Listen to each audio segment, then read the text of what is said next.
اعوذ باللہ من الشیطان الرجیم بسم اللہ الرحمن الرحیم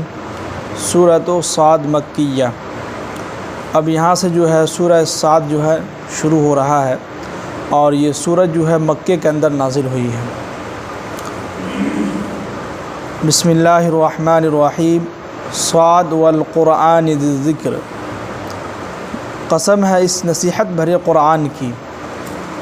یہاں پر دیکھیں کہ صاد کا جو ہے ترجمہ یہ سمجھیے کہ ایک ورڈ ہے جس کا ترجمہ اللہ ہی کو معلوم ہے، اس کے علاوہ کسی کو بھی نہیں معلوم ہے۔ اب ایک چیز یہاں پہ ایک دیکھیے کہ اس سورت کے نازل ہونے کا مقصد کیا تھا۔ اس سورت کے نازل ہونے کا مقصد یہ تھا کہ جب اللہ کے نبی صلی اللہ علیہ وسلم کے جو چچا ہیں ابو طالب،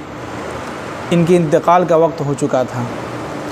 تو لوگوں نے کفار قریش نے جو ہے یعنی قریش کے جتنے بھی لوگ سردار جو لوگ تھے سب نے یہ کہا کہ دیکھو محمد صلی اللہ علیہ وسلم کے جو چچا ہیں ابو طالب وہ انتقال ہو رہے ہیں، اور اتنے دنوں سے جو ہے لوگ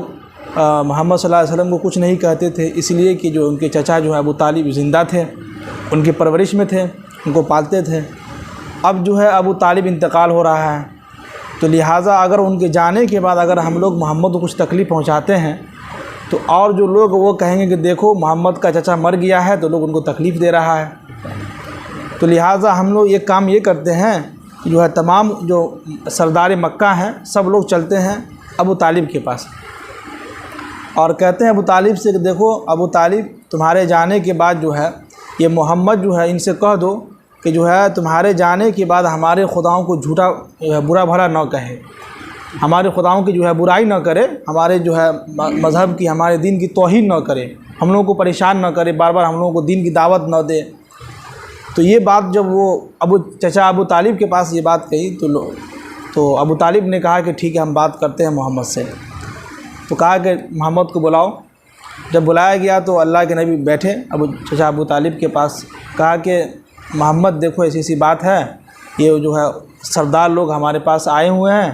یہ کہہ رہے ہیں کہ جو ہے ہمارے جانے کے بعد جو ہے تم لوگوں کو آپ کو کوئی تکلیف نہ پہنچائے، تو جس کی وجہ سے آپ جو ہے میرے جانے کے بعد جو آپ ان لوگوں کو پریشان نہ کیجیے گا، ان لوگوں کو جو ہے دین کی دعوت مت دیجیے گا، ان لوگوں سے مت کہے کہ ہمارا کلمہ پڑھ لو۔ تو اللہ کے نبی نے کہا کہ دیکھیے چچا آپ ہمارے چچا ہیں، ہم آپ کی عزت کرتے ہیں، لیکن آپ جو یہ کہیے کہ آپ جو ہے کہ دین کے بارے میں دعوت نہ دیں، ایسا کبھی نہیں ہو سکتا ہے۔ ہم تو بس اتنا چاہتے ہیں کہ یہ لوگ جو ہمارا کلمہ پڑھ لیں۔ تو ابو طالب نے کہا کہ تمہارا کلمہ کیا ہے، ذرا سناؤ، ذرا ایک کیا تمہارا ہم جو ہے 10 کلمہ پڑھ لیں گے، سناؤ ذرا کیا ہے۔ جیسے ہی کہا کہ لا الہ الا اللہ محمد الرسول اللہ، تو جیسے ہی اللہ کے نبی یہ الفاظ نکالے، جتنے بھی مکہ کے جو سردار لوگ تھے سب جو ہے بھاگ گئے، سب جو ہے اٹھ کے بھاگ گئے، یہ دیکھو اسی لیے تو ہم کہہ رہے تھے۔ تو اللہ کے نبی نے کہا کہ ہم تو دعوت دیں گے، آپ کے جانے کے بعد ہو یا جب آپ زندہ تھے اس وقت بھی ہم لوگوں کو دعوت دیتے تھے، اور آپ کے جانے کے بعد بھی ہم یعنی جب تک زندہ رہیں گے اس وقت تک لوگوں کو ہم دعوت دیتے رہیں گے دین کی۔ تو جس کی وجہ سے جو ہے سارے لوگ جیسے ہی اللہ کے نبی بولے کہ لا الہ الا اللہ، یہ کلمہ جو ہے سردار لوگ اگر آپ پڑھ لیجیے ہم جو ہے کبھی کچھ نہیں کہیں گے آپ سے، سب جو ہے بھاگ گئے، سب نے کہا کہ یہ نہیں ہو سکتا ہے۔ تو اسی پر جو یہ قرآن کی جو ہے سورہ صاد کی جو ہے چند آیت نازل ہوئی ہے۔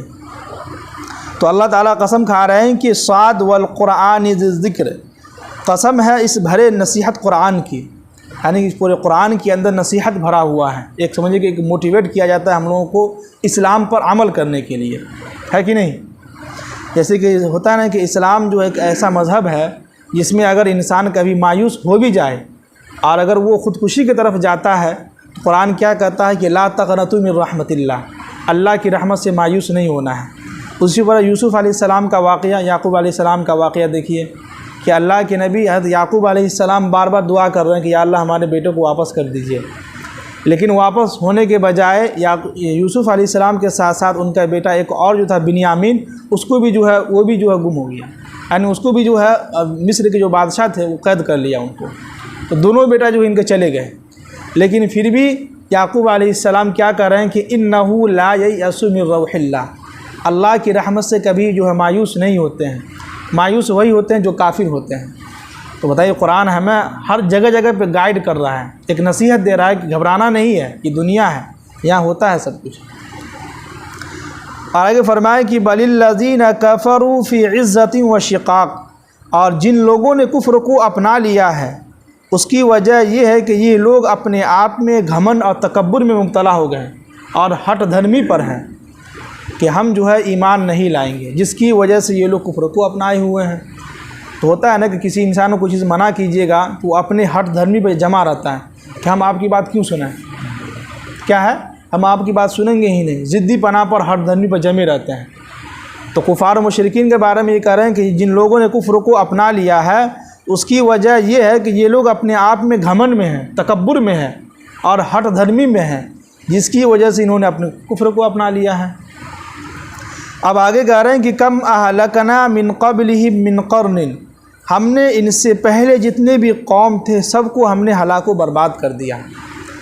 آپ جس وقت ان لوگوں کو مصیبت پہنچ رہی تھی، جس وقت ان لوگوں کو عذاب دیا جا رہا تھا، تو اس وقت جو ہے فنادو، ان لوگوں نے آواز دیا تھا، اللہ کو پکارا تھا، ولا تحین مناس، لیکن اس وقت ان کے چھٹکارے کا وقت ہی نہیں رہا۔ کیا مطلب؟ جیسے کہ آپ سنے ہوں گے کہ جب توبہ کا دروازہ بند ہوگا اس کے بعد سے جو ہماری توبہ قبول نہیں ہوگی،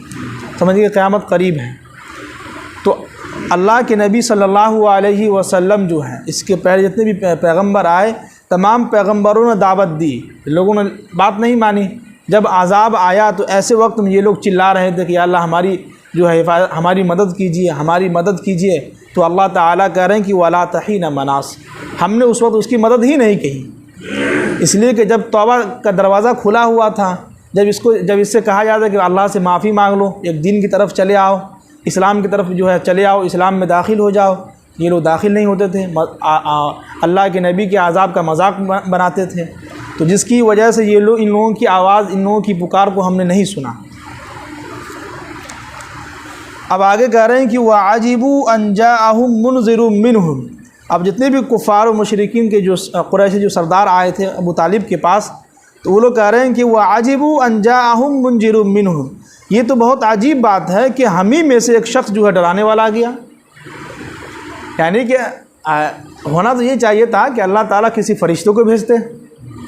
یہ تو الٹا ہی ہو گیا کہ اللہ تعالیٰ نے جو ہم ہی میں سے ایک شخص کو جو ہے محمد کو جو ہے ڈرانے کے لیے بھیج دیا، یعنی اسی کو پیغمبر بنا کے جو ہمارے درمیان بھیج دیا، اسی کو نبی بنا کے ہمارے درمیان بھیج دیا، یہ تو عجیب بات ہو گئی۔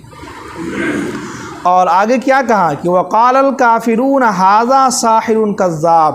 ایک تو الزام یہ لگایا کہ یہ جو ہے یہ محمد جو یہ تو ہم ہی میں سے ہے، ایک الزام یہ لگایا۔ دوسرا یہ کہا کہ وقال الکافرون، کفار مشرکین نے کہا کہ ھذا ساحر کذاب، یہ تو بہت بڑا جادو ہے۔ کیا ہے؟ یہ تو بہت ایک دم سمجھیے کہ جادوگر ہی لگتا ہے۔ دیکھیے کتنا بھاری الزام لگایا۔ اب ان لوگوں نے یہ کہا کہ اجعل الآلہۃ الہا واحدا، کیا اتنے سارے معبودوں کو اکٹھا کر کے جو ہے ایک معبود کر دیا یہ محمد؟ یعنی اتنے سارے معبود کی جو ہے یعنی جو بت ہمارے تھے ان کی ہم عبادت کرتے تھے، اب محمد جو آیا ہے ایک نئی بات کر رہا ہے کہ ایک کام کرو کہ یہ سب معبودوں کو اٹھا کے پھینکو، ایک اللہ کی عبادت کرو۔ تو کفار و مشرکین کہنے لگے یہ تو عجیب بات ہو گئی ہے کہ نہیں، کہ سارے معبودوں کو جو اکٹھا کر کے اللہ کے نبی کیا کرے محمد کہ ایک خدا کی عبادت کرو۔ اب آگے یہ بھی کہہ رہے ہیں کہ ان ھذا لشیء عجیب، یہ تو بہت عجیب بات ہو گئی کہ اتنے سارے خداؤں کو ہم لوگ جو بچپن سے پوجتے آئے ہیں، آج یہ محمد ہم ہی میں سے جو ہے کہ اللہ نے ان کو پیغمبر بنا دیا ہے، نبی بنا دیا ہے، تو آج یہ کہہ رہا ہے کہ سارے معبودوں کو چھوڑ دو، ایک اللہ کی عبادت کرو۔ یہ تو کیا ہے؟ ان ھذا لشیء عجیب، یہ تو عجیب بات ہو گئی۔ اب آگے کہہ رہے ہیں کہ وانطلق الملأ منهم، اب دیکھیے کہ جتنے بھی کفار مشرکین اور قریش کے جو سردار بیٹھے ہوئے تھے ابو طالب کے پاس، تو ان لوگوں نے کیا کہ ہاتھ جھاڑ کے کیا کہا کہ انمشو، چلو چلو چلو چلتے رہو یہاں سے، کہ انصبروا واصبروا علی آلہتکم، یہاں سے چلتے رہو اور اپنے اپنے معبودوں کی جو ہے ڈٹ کر عبادت کرو۔ دیکھیے کیا کر رہا ہے، ایک تو کہہ رہے ہیں کہ ہاتھ جھاڑ کے وہاں سے بھاگا، بھاگنے کے بعد کیا کر رہا ہے سردار لوگ، انمشو، چلو یہاں سے چلو چلو، واصبروا علی آلہتکم، ہم سب لوگ جو ہے ہمت کے ساتھ صبر کے ساتھ جو ہے ہم لوگ اپنے اپنے خداؤں کی بات کریں گے، محمد کی بات میں نہیں آنا ہے، محمد کے بہکامی میں نہیں آنا ہے۔ دیکھیے اور ان ھذا لشیء یراد، بے شک یہ کچھ بھی نہیں، اس کا کچھ ارادہ کچھ اور ہے۔ کیا مطلب؟ یہ جو محمد جو سب لوگوں کو دین کی دعوت دے رہا ہے اور ہم اتنے سارے خداؤں کو جھوٹا کہہ رہا ہے، ایسا لگتا ہے کہ یہ محمد جو ہے اپنا اقتدار چاہتا ہے۔ محمد یہ چاہتا ہے کہ پورے مکہ میں ہماری حکومت چلے۔ محمد یہ چاہتا ہے کہ قریش جتنے بھی قریش کے جو سردار لوگ ہیں سب کی حکومت ہم کریں۔ یہ لوگ الزام لگا کے چلے گئے۔ کچھ بھی نہیں، یہ محمد جو ہے چاہتا ہے کہ ہم جو ہے اقتدار حاصل کریں، ہم جو ہے حکومت کریں مکہ پر، ہمارا ہی سب کچھ ہو، مال و دولت ہمارا ہی ہو۔ اب آگے کہہ رہے ہیں کہ ما سمعنا بہذا فی الملۃ الآخرہ۔ اب یہ لوگ کیا کہہ رہے ہیں کہ ہم نے اس سے پہلے، اس سے پچھلے جتنے بھی دین ہے اس میں ہم نے یہ بات سنی ہی نہیں، یعنی اس سے پہلے جتنے بھی دین جو گزر چکا ہے اس میں ہم نے کبھی سنا ہی نہیں اس طرح کی باتیں کہ ان ھذا الا اختلاق، یہ کچھ بھی نہیں، ایک من گھڑت کہانی سناتا ہے محمد۔ کیا ہے یہ محمد جو ہے یہ اپنے طرف سے کچھ کچھ بنا کے جو اپنے طرف سے پیش کر دیتا ہے، جبکہ ہم نے اس سے پچھلے جتنے ہمارے باپ دادا تھے وہ لوگ بھی جو ہے اسی دین پر قائم تھے، وہ لوگ بھی جو ہے بتوں کی عبادت کرتے تھے۔ تو یہ تو محمد ایک نئی بات ہمارے سامنے بیان کر رہا ہے۔ اب آگے اللہ تعالیٰ کہہ رہے ہیں کہ اَأُنزِلَ عَلَيْهِ الذِّكْرُ مِن بَيْنِنَا، اور یہ کہ جو ہے یہ قرآن کی نصیحت والی جو کتاب ہے یہ جو ہے ہمارے ہی درمیان میں سے اللہ تعالیٰ نے ایسے شخص کے اس کے اوپر نازل کر دیا، یعنی یہ محمد صلی اللہ علیہ وسلم جو ہے ہمارے درمیان کے لوگ ہیں، یہ بھی تو انسان ہی ہے، تو اللہ نے اس کے اوپر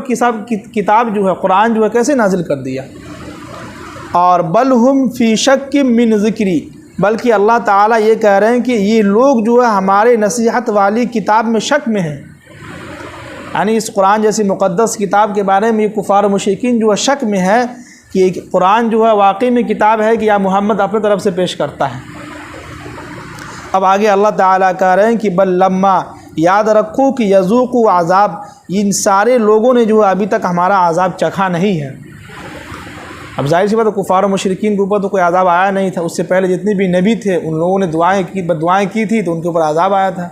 لیکن ہمارے نبی بہت رحم دل تھے، اچھے اخلاق والے تھے، انہوں نے بددعائیں نہیں کی تھی۔ تو اللہ تعالیٰ ان لوگوں سے کہہ رہے ہیں کہ ان کو بتا دیجئے کہ بل لما یذوقوا عذاب، ان لوگوں نے ابھی ہمارا عذاب چکھا نہیں ہے۔ جس دن اگر ان لوگوں نے ہمارا عذاب چکھ لیا اور ہم نے ان کے اوپر ہلکا سا بھی کوئی عذاب بھیج دیا تو سارے کے سارے لوگ نیست و نابود ہو جائیں گے۔ وہ کہتے ہیں کہ اگر اللہ تعالیٰ ایک مرتبہ ہلکا سا بھی ہم لوگوں کو یاد کر لے تو ہو گیا، کام ختم ہو جائے گا، دنیا ہی جو ختم ہو جائیں گی۔ تو اتنے سارے آیات میں اللہ تعالیٰ سمجھیے کہ ہے کفار و مشرکین کے بارے میں ہی باتیں کر رہے ہیں، اور دیکھیے کہ اللہ تعالیٰ پورے قرآن کے اندر بہت اہم بات اور نصیحت کی باتیں کرتے رہتے ہیں، اور یہ سمجھیے کہ جو ہے کفار و مشرکین اور ہمارا ایک توحید بنا رہے ہیں۔ کیا ہے؟ ایک توحید ہمارا بن رہا ہے، اور ہمارا ایک عقیدہ چل رہا ہے کہ بھائی اس دنیا کے اندر ہر چیز کا کرنے دھرنے والا کون ہے؟ ایک اللہ ہے، اور اس دنیا کے اندر جب تک ہم زندہ رہیں ایک اللہ کے ساتھ کسی کو شریک نہ کریں، ایک اللہ کی عبادت کریں۔ یہ ہمارا توحید ہونا چاہیے، اور ہمارا عقیدہ بھی یہی ہونا چاہیے کہ اللہ دنیا کے اندر اللہ کے علاوہ کسی کی بھی عبادت نہیں کرنا ہے، نہ کسی کے سامنے ہاتھ پھیلانا ہے، نہ کسی کے سامنے سجدہ کرنا، کچھ بھی نہیں کرنا، ایک اللہ کے سامنے سجدہ کرنا ہے۔ اللہ تعالیٰ ہم سب کو عمل کی توفیق نصیب